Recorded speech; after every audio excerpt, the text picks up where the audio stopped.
Hey, it's John Nemo. Welcome back to another episode of Nemo Radio. And I had to hit record here because I just had an incredible panic attack. You know the little meme where the dog is sitting in a kitchen? It's a cartoon meme and everything's burning and the dog is drinking coffee and he says, "This is fine." That's how I felt in that moment here this morning because my LinkedIn profile was down. It wasn't working. There was nothing nefarious or bad. It just wasn't working. And then when I tried to search it in other browsers and, being logged out and everything, it was like, this profile doesn't exist. This page doesn't exist. And if you know me, right, and if you followed me for any amount of time, I literally built my entire business since 2012 from LinkedIn. So this is a decade plus of everything flowing through my LinkedIn profile, my personal page. And obviously, literally, I run a done-for-you LinkedIn lead generation agency, and I've written 4 or 5 different books about LinkedIn lead generation, and that's, my online courses, and everything is based around this platform. So the idea, the panic that it gave me this morning when, what the heck, like LinkedIn just turned me off. Oh my gosh. It was such an, illustrative example of what you're doing with your business and your brand and what does happen if you build everything on one platform that you don't own, that you don't control. Because the reality is, and the good news, of course, here, that the good ending of the story is my LinkedIn profile's fine. It's working now. It was just some weird technical glitches, but everything's back to normal. But it did, for those 15 minutes or so, it really gave me pause. And I thought, wow, okay, if LinkedIn turned off today, if LinkedIn just deleted my account, and right, they can do that. Because if you build your entire business on someone else's platform, a social media channel, LinkedIn, Facebook, Twitter, YouTube, whatever, it's their sandbox. They can change the rules at any time. I remember this with Facebook years ago when the big rage was build a Facebook fan page and you can get followers on Facebook and 20,000 people can be in your Facebook group or be part of your Facebook fan page.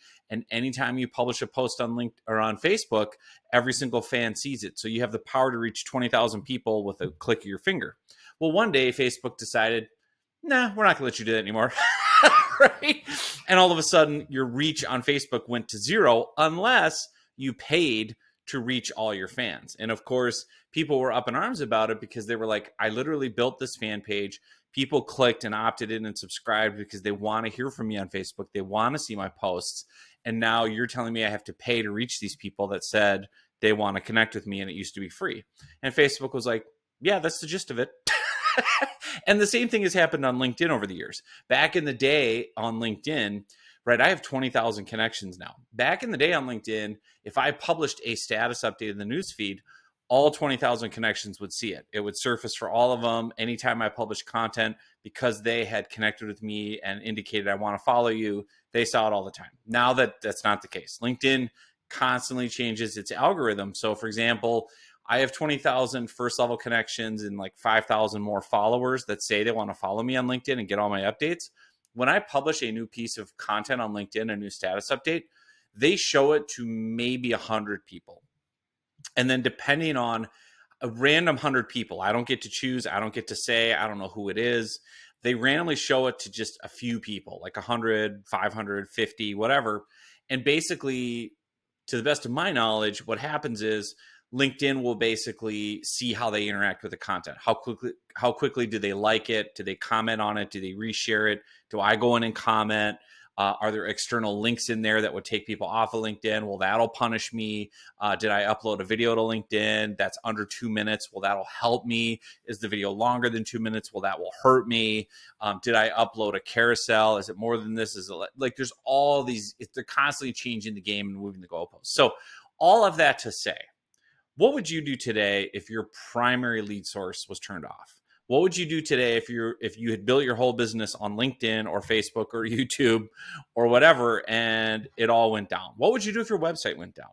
And I started thinking, because I was in that moment for 15 minutes of like, okay, well, if 12 years of building this presence on LinkedIn and 20,000 connections and literally 400 to 500 articles and tens of thousands of status updates and all this content that I have published on LinkedIn that's been saved and sorted and searchable there, what if that all just poof disappeared? What would I do? What was the first thing I thought of?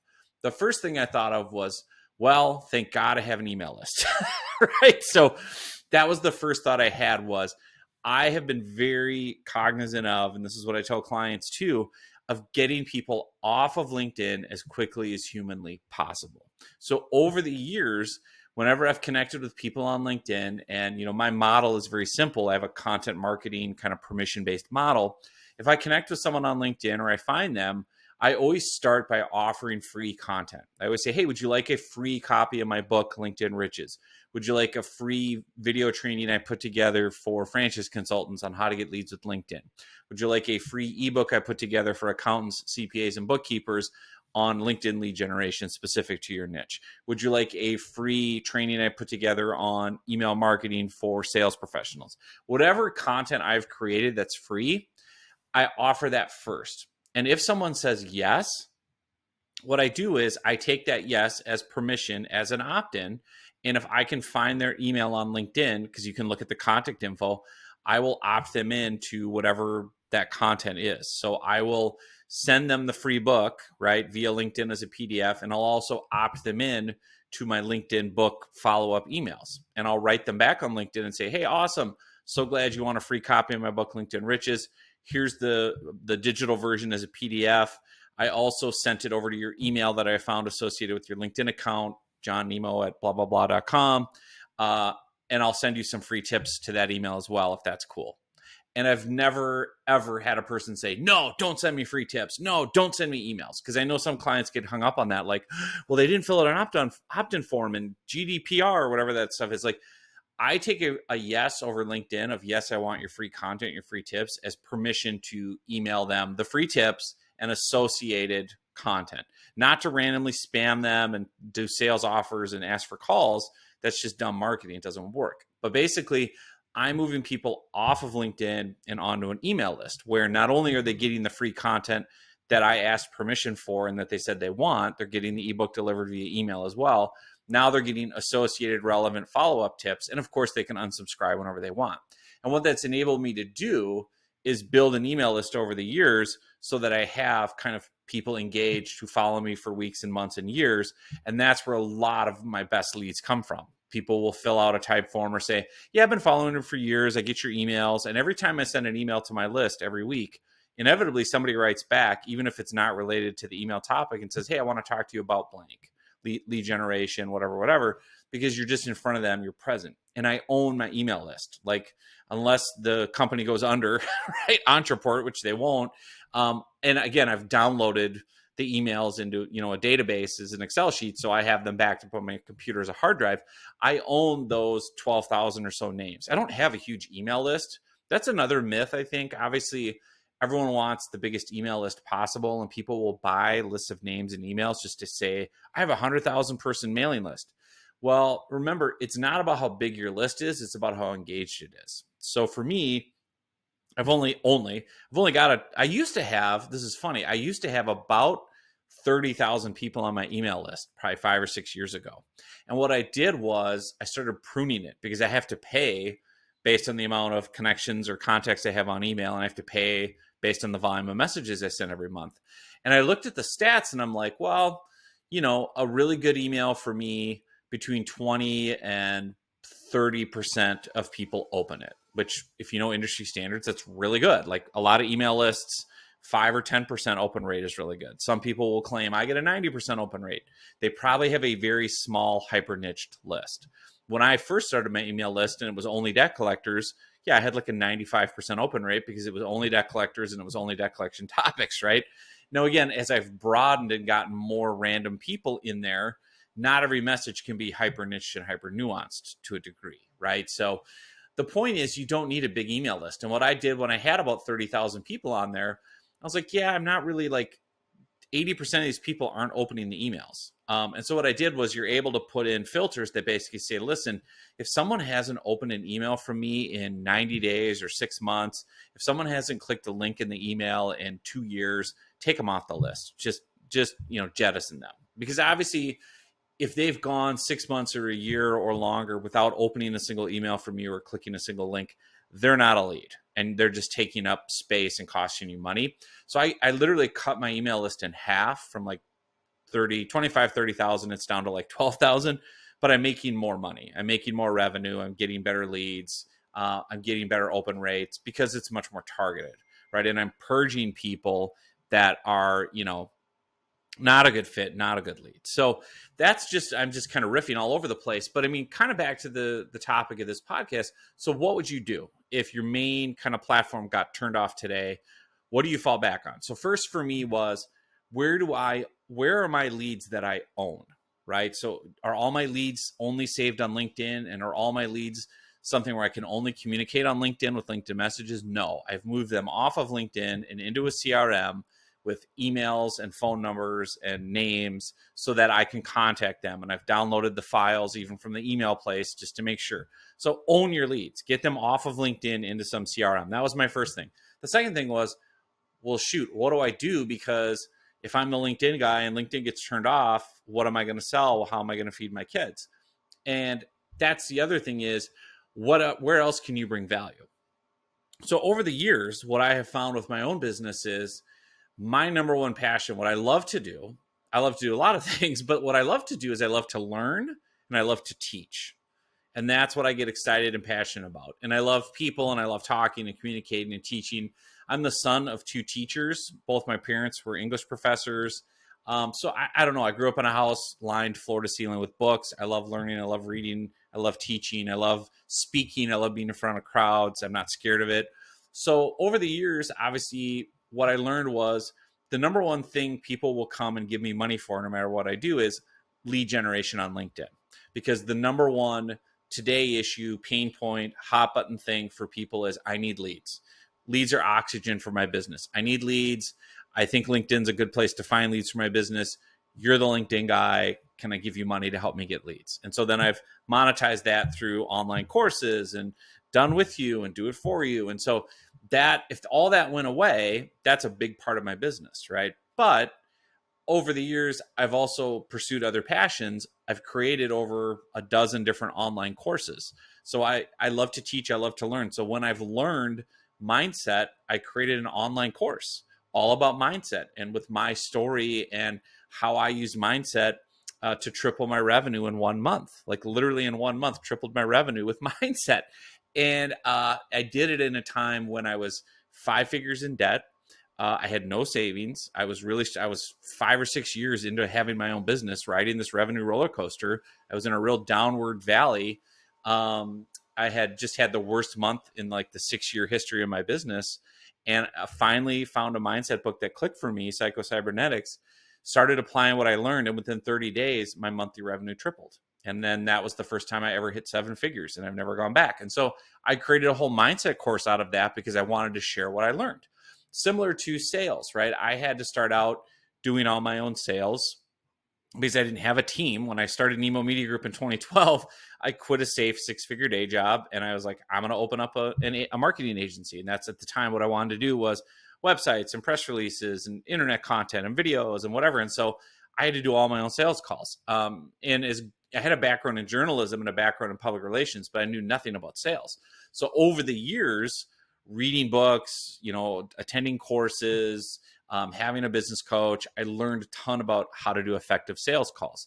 Obviously, then doing thousands and thousands of sales calls for the last decade plus, I learned what works and what doesn't work, and different strategies and systems and scripts and templates and how to qualify leads. So I put all that into a sales course, an online training course of how to do sales.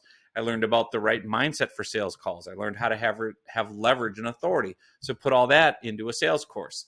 Same thing with webinars. I used to sell all my online courses back in the day via live and on-demand webinars. So then I created an entire online course called Webinars That Work. On and on it goes. Podcast. I created my own podcast. I learned all about podcasting and getting traffic and publishing. And so I created a course called, what is my podcast? Podcast Powerhouse, I think it's called. I've got one on email marketing machine. I've got one on content called Content Marketing Machine. So I've got over a dozen online courses that are still there, that are still relevant, that I just don't focus on selling because I'm selling the done for you LinkedIn lead generation. Now, if LinkedIn got turned off, I could immediately pivot and have a dozen different products and services I could start selling to this 12,000 person email list. I could also put myself out there as a coach, right? As a consultant and say, hey, I've got all this experience in business, sales, marketing, whatever. Do you want to hire me to look at your business and help you do these things? All of which now translates into the most important piece of personal brand. This is something that I don't see people paying serious enough attention to, but it's so critical. And that is building a really strong, powerful personal brand and a memorable personal brand. Meaning, people don't just follow you for your tips. They follow you because they like you. They know you. They like you. They feel like they'd enjoy hanging out with you, even if it wasn't work related. If you build your entire brand only on tips, if I built my entire personal brand on LinkedIn lead generation tips, how to XYZ on LinkedIn, and if I never put any personality into my content, if I never shared my story, if I never shared my passions, if I never shared what my life is like outside of work with my family, if I never shared anything other than just straight tips, people would forget about me almost instantly because I'm just another version of Google or ChatGPT to get answers. And if I go away, I don't really remember you or care about you. But if I want to pivot and offer other services because you know, like, and trust me in one area, it's going to be easier for you to go, well, yeah, I'm also interested in that. And then, pivot there. So for example, if you like me for lead generation on LinkedIn, it makes sense then if I also can help you with sales. I've showed you how to get leads. Now let me show you how to close those leads in sales. If you like my approach with content marketing and my email list and what I've done there, it makes sense to say, oh, and you've got a course on how to copy your blueprint for email marketing or copy your blueprint for content. So find ancillary services related to your core offering of what you do. The other big thing with a personal brand is people will want to hear from you. They'll like you. I think of strong personalities that I follow that have made just tons of iterations and pivots. So for example, a well-known guy, if you're, spending any time in, the internet space, online marketing, is Gary Vaynerchuk. So I first started following him back in 2006, 2008. And he was this goofball on, videos and stuff doing, at the time, he was only doing wine library. Like he was trying to grow his dad's liquor store in New Jersey, and he was doing it with online videos and wine ordering online. And then Gary pivoted. When I really got interested in him was he pivoted into marketing lessons. Gary basically reinvented himself as, hey, I was able to use the internet to grow my dad's liquor store from, whatever it was, 300,000 a year in revenue to 3 million a year in revenue. Here's my secret sauce behind email marketing, branding, YouTube, sales, whatever. And so then I really got into his stuff because I was just starting, and I learned a lot from him then. And over the years, Gary keeps changing his brand. So then Gary eventually opened up a done-for-you agency for marketing and got all these big clients like Coca-Cola and whoever. So then I was like, okay, well, it doesn't apply to me as much. And then Gary pivoted into representing professional athletes. He opened up a sports agent business that basically represents NFL players and MLB players. And then he opened up an investing company that does investors, and angel investing. And then he opened up another company that does like men's fashion. And then he opened up another one. His latest iteration is NFTs, and he calls it VFriends. It's NFT, non-fungible tokens, or I forget the other name. He creates these little cartoon characters, and almost similar to like Cabbage Patch Kids or Pokemon, he creates his own little characters. He has them all online, and then he creates stuffed animals and trading cards, and he limits the production. And then he builds this community around it, and he creates games around it, and people buy his made up imaginary characters, and they pay thousands and thousands of dollars. And he has whole live events with this community of people that are similar to baseball card. He just basically said, like, I was a baseball card collector growing up. I knew the game. Like, I sold baseball cards. What's the rarest card? Who's the most popular player? What's the hardest to get card? Who are the characters everyone loves that they want to collect? Same with Pokemon cards or Cabbage Patch Kids, Dungeons and Dragons. Gary just made his own little world, right?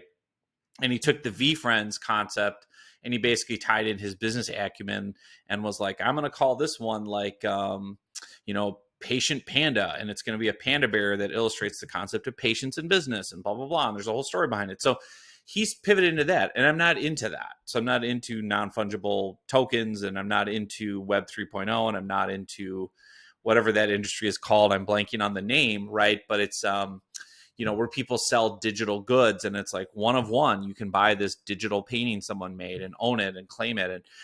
But again, he just keeps iterating. But the thing with Gary is he has such a strong personal brand.